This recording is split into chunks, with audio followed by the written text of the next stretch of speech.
Welcome back again. You're still watching us here at our episode of the Daily Debate this evening, and joining me in the studio to shed further light on women empowerment here in Egypt. Very much delighted to have Dr. Marian Gergis, political writer. Thank you very much for joining us, Doctor, this evening. Thank you. Good evening to you and to your dear guests.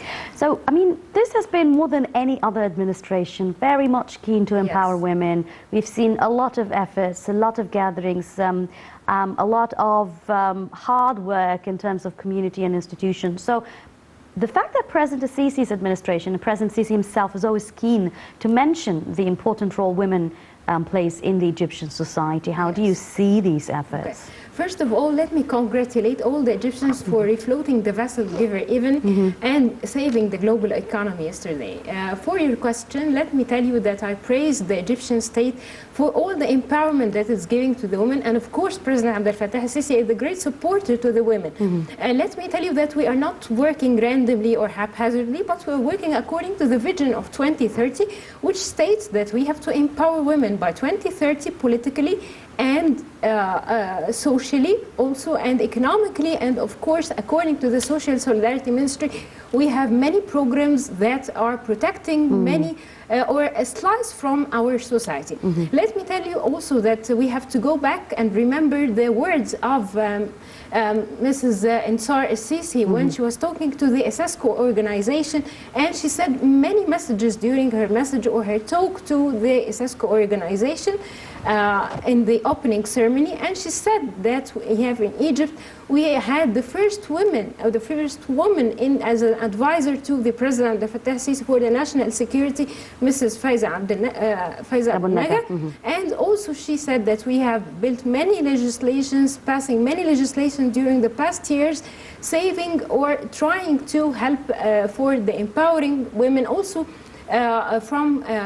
We need many penalties against the female circumcision or the female genital mutilation, which is an important thing we can see maybe in many places in Egypt, especially in Upper Egypt, still this crime is being practiced. So I think during the past 7 or 8 years since 2014, before 2013, I can tell you before 2013, Thomas Reuters said it was during the Muslim Brotherhood, the year that was the passing that horrible year, Thomas Reuters said that about 90% from women maybe got experience from sexual harassment, so that this horrible report was saying very bad, horrible things about Egypt. So I can say that after these efforts, all the countries, I mean, all the world that's saying good and praising, and this is reflecting also on the economy indices. Now, we have seen a lot of changes taking place in terms of, I mean, and that has always been happening in Egypt. We can't always say that, well, it's only been 6 years since the entire community or society had noticed the role of women, but we've seen even, and maybe that was reflected in Egyptian movies, that a lot of laws were amended for the sake of women. Today, taking a huge scoop on the different civil rights, the family issues and situations as well, and where do you see these kind of legislations taking place? And here is the role of women in the parliament to sort of shed light and reflect on that. How do you see that? And here's the quota of the women in the parliament. We can see in this parliament more than 25% are presented in the second chamber and in the upper chamber in the Senate or in the parliament. So here is the role of the women in the parliament, that they are reflecting their views to implement more laws, to manufacture and process more laws that are going to the side of the women, especially in the divorce cases and for the welfare of the women.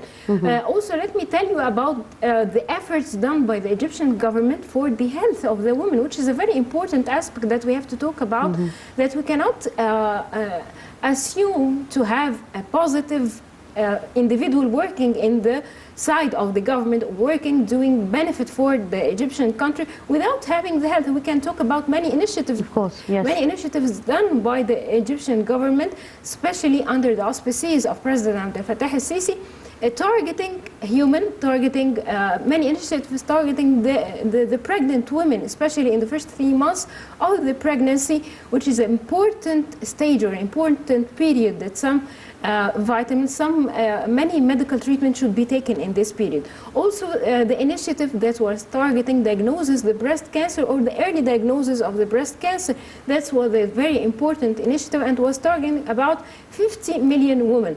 Also, let me tell you about the Ministry of Planning and Economically Development. Dr. Khaled Saeed had many words about the equality or trying to reduce the gap between males and females and achieve the equality between males and females, either in the urban areas or the rural areas.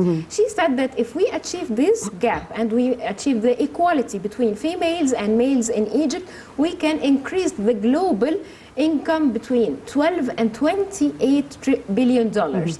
Also, the International Labour Organization said that if we achieve this gap, or we achieve the equality between females and males, the global wealth can be doubled or tripled to 160 billion dollars. So we can see how it's very important to reduce the gap between the male and the female, either in the economy or in the education or in the health aspects, on many aspects. Also, let me tell you that the Egyptian government or the Egyptian state is working in some guidelines or in a skeleton work form that we can see some important points that it's targeting. One of the most important points is accessing education to all the females in the rural areas, which is very important, and they said which is going aligned with the vision of the United Nations.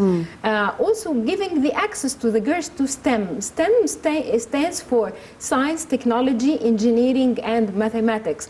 Also reducing the violence, which is a very important point, and discrimination according to the sex. You know, in the rural areas we can see some violence practices is being practiced against females in our some parts in Egypt, and that was a very important point to address and to lessen and to be in the vision of the Egyptian government. Yes, when you mentioned earlier the working towards an efforts of the 2030 agenda, and that's a sustainable development agenda that Egypt has, and of course women play a very important role in it. From there we want to talk more about, I mean, since you also mentioned income, the empowerment or the women economic empowerment and how we can integrate that and be able to support women economically, and possibly that's the role of different ministries to go into the rural and urban areas or even in the villages, and to be able to integrate women into the economic development and all pouring into the 2030 agenda. How do you see that working out? I think this is a very important point, and many scholars and world leaders said that if we achieve the empowerment of women, especially economically, we can achieve the sustainable development. Sustainable development can never be achieved without empowering women. And they said, or they talked about something called microcredit and microfinance, which means simply that we are giving loans to females with low interest rates. But still there is a challenge here in the Middle East or in Egypt, which is the cultural notion, which is very important. I mean, I will give a simple example to our dear guests, that if the woman was successfully achieved that she took a loan with low interest, but she is not controlling her loan. The father or the brother or her husband is controlling this loan. So this is a very important point that we have to access also during the challenges of financing the projects, the small projects to women. I think we can see the Egyptian government financed many projects and many small projects so far. We saw Turathna, we saw El Bazaar, we saw many projects that was financed. Also the breadwinner women, we can see in the social solidarity ministry, we can see many programs that was targeting the breadwinner woman and trying to finance many projects that can help her achieve and try to face her challenges.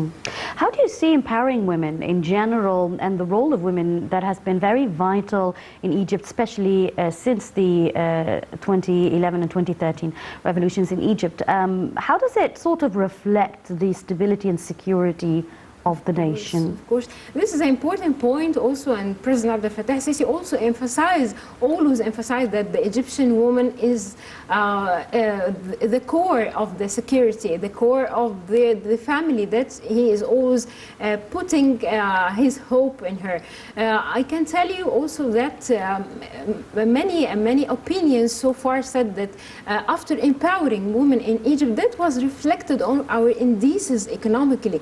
I mean that the indices of the economic, like the inflation was decreased, the economic growth increased in Egypt. Also, we can see the employment rates are down even in the female. We have observatory, maybe you have a website, any guest can just surf the net and go to this observatory female, which is related to the National Council of Women, and can check the employment rates or the employment ratio between females and males that decreased from 2014 to 2021, or at least 2020, the year we have databases for. So what I'm trying to say is this, all in this, and all this empowerment is reflected greatly on our economy. And I can tell you also there is a good saying from, or some words from the International Monetary Fund that said if we achieve the equality between females and the males in Egypt specifically, we will achieve increase in the GDP by 34%. And I think we are on the steps, or on the way of achieving this by 2030. Now, while the government and the different institutions and the leadership is very much focused on empowering women and supporting women's rights, pushing women forward towards development, or taking part of the 2030 development plan, yet, of course, you mentioned something a couple of moments ago, and you said the cultural perspective. So yes, there still remains the male-dominant society, cultural by nature. Maybe it's the Arab culture, it's the traditional Egyptian culture that still women would find resistant to the idea of whether it's equality or empowerment. And we see those individual random cases that take place, and I'm sure it takes place everywhere around the world, even in developed countries. But let's talk more about what you'd like to see in terms of the constitutional rights, in terms of laws that would defend the rights of women. We've seen a lot of comparative models, let's say in Africa, if we want to start, the Tunisian example, for instance, yes, and how the laws and constitution in Tunisia very much supports women. How do you see that going through here? The constitution amendments and the legislative infrastructure is very important, but still the challenge in the culture.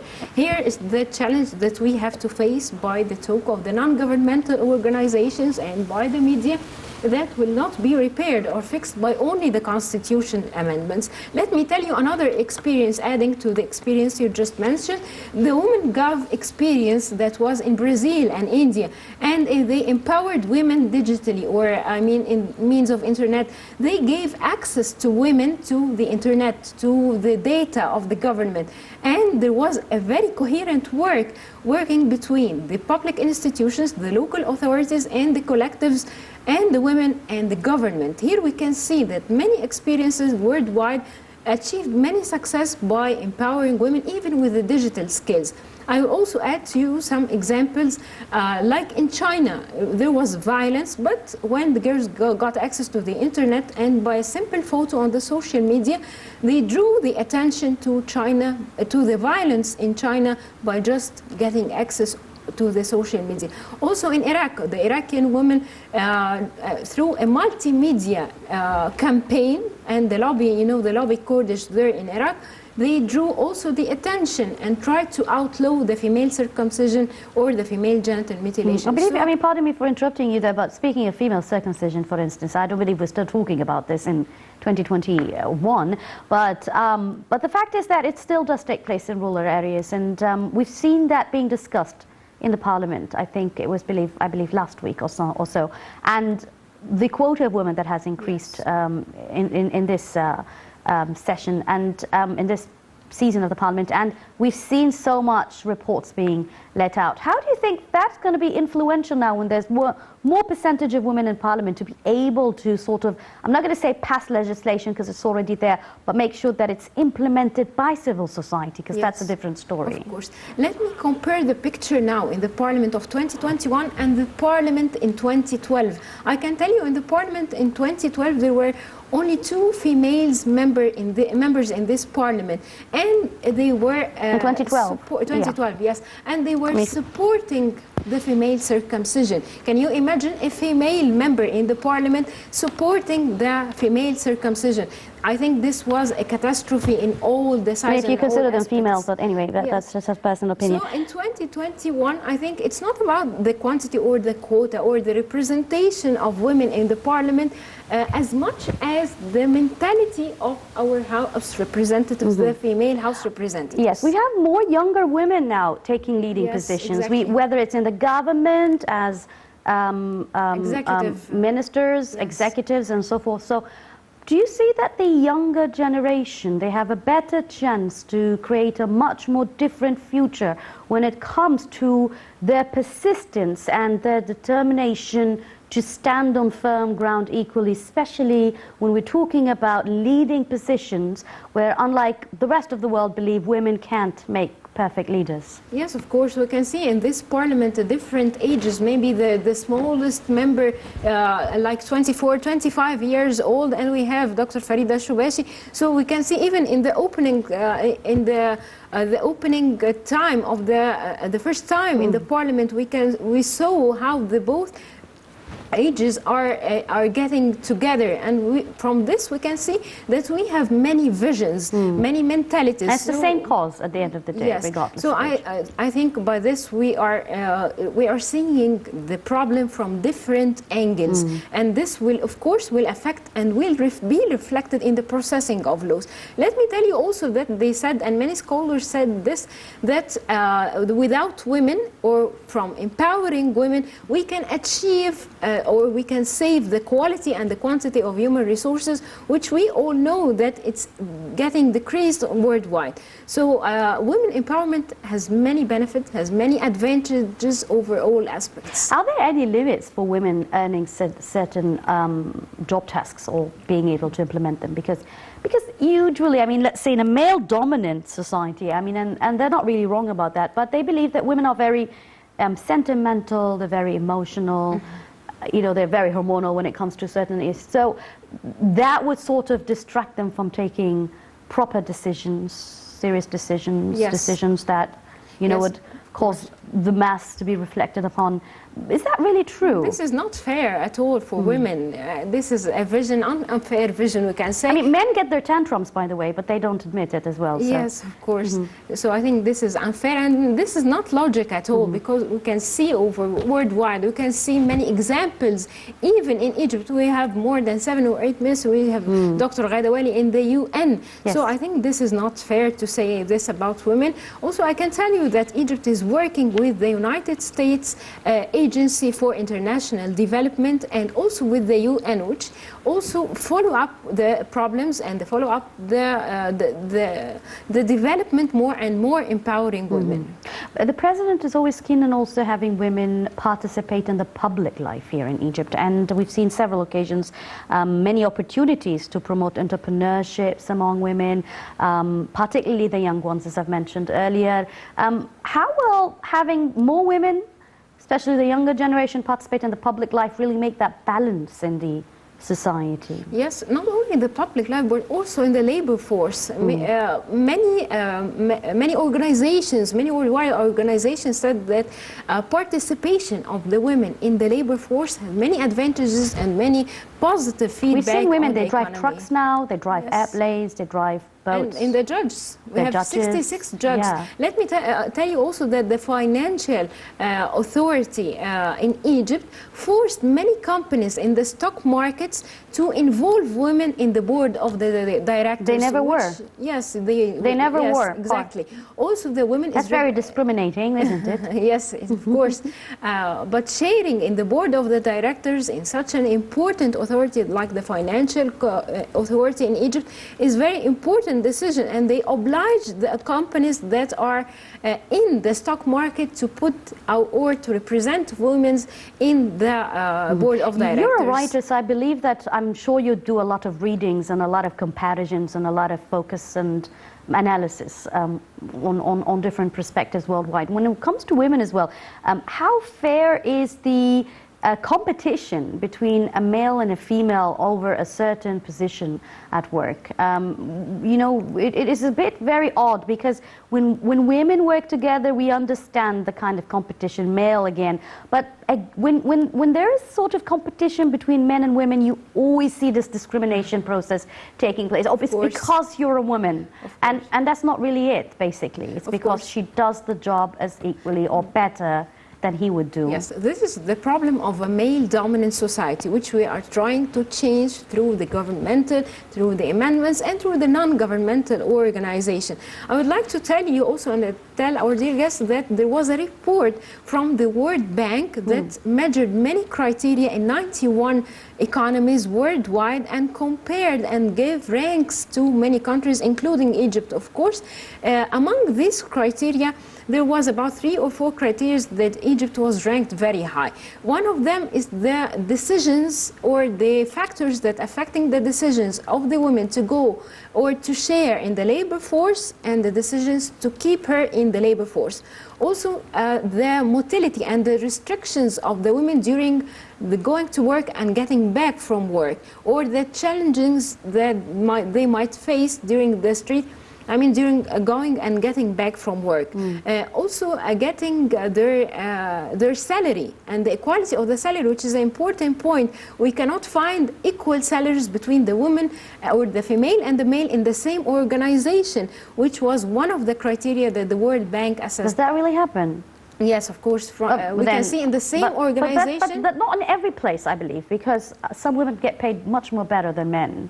Believe me. And it was one of the criteria. It does get irritating for them at the end of the day, but they do. But I think maybe that has sort of decreased a little bit. Maybe because the report came out at a time where it gave this comparison between the 91 countries, if I'm correct. But if it had to compare, the same report with these same countries a couple of years back, I think the ratio would. Yes. Also raising the constrictions among women to share in the economy and the public life, that was one of the criteria that was assessed.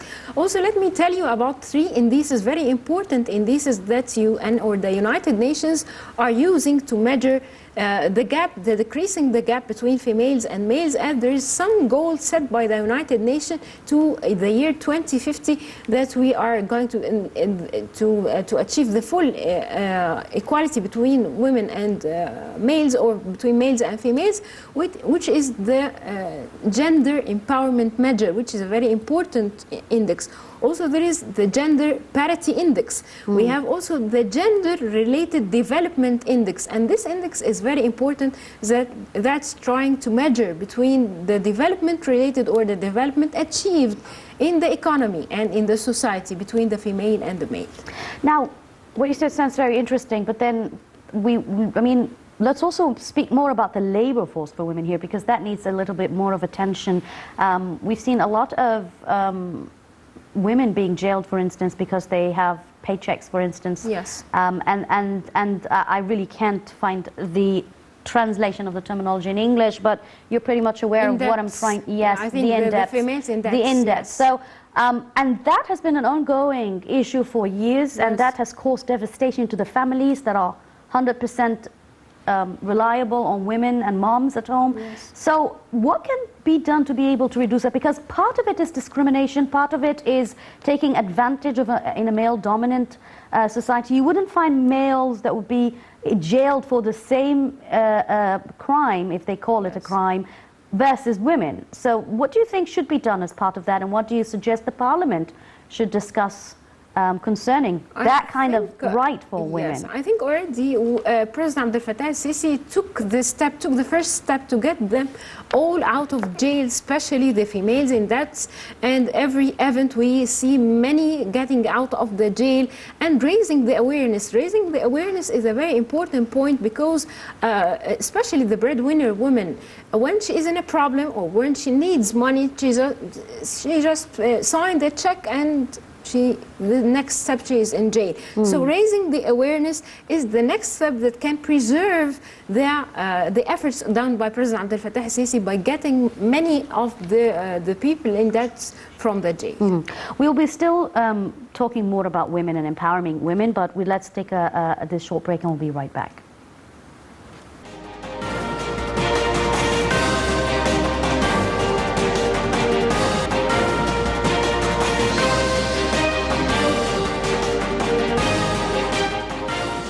Welcome back again. You're still watching us here on The Daily Debate. I'm still very much delighted to have joining me Dr. Marian Gergis, political writer. Now, Dr. Marian, before we went out to this break, we wanted to discuss more about the measures that has been taken by the government to eliminate all the negative phenomena that threatens the life, the safety, and even the dignity of women. How do you see that? What are your comments? Yes, I can see that the government is working to increase those measures to keep the women safe, even in the street, even in all the fields of the life, by increasing the punishment of any source or any shape of harassment. And this is an important point that we have to tell all the Egyptian women. If they practice or they experienced any shape of sexual discrimination or sexual harassment, they have to call. There is hotlines for the National Council of Women. Or they can even post it on social media, and that gets a very fast domino effect. We've seen a lot of cases in the recent past month where once somebody speaks about a certain situation of an individual being individually dealt with this kind of thing, that would, I wouldn't want to call it harassment, but it gets dignity of women, then we see the authorities taking firm actions towards them. Let's emphasize that they really respond. We just assume that the organization will not respond, will not take any action because they don't try. And the shameful thing, because women in the past refused to speak up. Yes, and they thought it was shameful, even if they had the courage to do that, and they were brave enough to do that, their families would be shameful. But we don't see that, and that's a change in mentality, I believe. Yes, I don't know why they see the act is very shameful for them. The act is shameful for the one who did the act, not the one or the party that experienced the act. This is the point that we have to invade in the mentality of the Egyptian woman that must be fixed. Now, what's the advice that you'd like to offer to the Egyptian women in order to have them move towards a more successful life? Of course, I would like them to share in the public life. I'd like them to share in the problems, in solving the problems and the challenges that's facing the Egyptian state, like the overpopulation. And I think the female or the Egyptian woman can share by many solutions to face the overpopulation, which is always the words of President Abdel Fattah al-Sisi. And the male dominance should be reduced, especially on the overpopulation, because the male dominance is the core of the concept of overpopulation. The many pregnancies for the female is because she is trying to have a male child. Is that true? Yes. Oh, well, I think that's like in the Middle East, they have this sort of phobia of having a boy in the family. But let's talk more a little bit, because we still have a minute also, about the education of women. Not to go for early marriages. How for women to sort of be able to stand up for themselves and want to go for their education, want to delay a little bit their early marriages in order for them to be empowered, in order for them to make better decisions. Because on the other hand, we see still young women being married, still young women dropping out of school for many reasons, and we've seen also a very high rate of divorce in Egypt. Of course, not only young women that they are getting married, but their children. And I'm always saying about this marriage that a child is raising up a child. When you think about it, you will find that a 12-year-old female is getting pregnant and having a baby. So it's a child just raising a child. Of course, it's a crime, and it has a very negative impact on the social life later on. But do you see that more awareness programs have been contributing in the rural areas for promoting women to continue their education? We see a lot of women now in rural areas and villages going for further education, which was Yes. not. I think the National Council of Women is making lots of effort in the rural areas to raise the awareness about this problem, among many females in our rural area. What else do you think or you would like to see the leadership in the parliament focus on or shed further light on when it comes to women in general? Many rights of the women, and also such as to many things that they have to be free from, especially the international, the internal aspects. And if you see now, how is that being reflected? I mean, where do the Egyptian women stand in terms of their rights and their empowerment and their fulfilling of the rights that possibly has been granted gradually during the past 6 years in comparison to the rest of the region? We're talking here the Middle East, we're talking Africa. We're just making, I can think or can assume that we are half away from our food rights. And how far do you think this would be achieved? Because 2030 is coming up very soon. Yes, but we are going on the right track, and we're achieving many achievements so far. You said that there's also another agenda for 2050. Yes, this is the agenda of the United Nations. How different is it from the 2030? It's not different, by the way. There are many points sharing both agendas between 2030 and 2050. But 2050 set many goals according, like education. It's one of the important goals of the vision or the agenda of the United Nations, 2050. Very well. Dr. Marian Gergis, political writer, we'd like to thank you very much for joining us on the Daily Debate. Thank you very much for joining. Thank you. And that brings us to the end of our episode of the Daily Debate this Wednesday. I'm Yasmin Bakir signing off. Thank you for watching.